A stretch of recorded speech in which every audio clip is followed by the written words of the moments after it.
เอาสวัสดีพี่น้องอันนี้เป็นภาพบรรยากาศนั่งพุดกับนั่งฮัดกับนั่งลาน้อยเพิ่นสิอาบน้ำเนาะ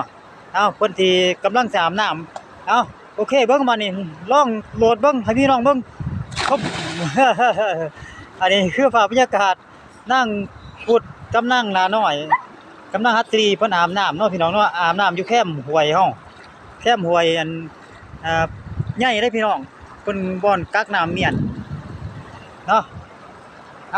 อาอีกวันหนึ่งมึงเอามึงเดี๋ยวมึงเอาหนึ่งสองสามโอ้โห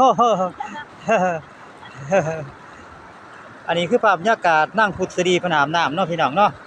อันภาพบรรยากาศตอนเที่ยงเฮาตอนเลิกเวียกนะโอเคเนาะพี่น้องเนาะภาพบรรยากาศเล็กๆน้อยๆขอบอกขอบใจอะไรพี่น้อง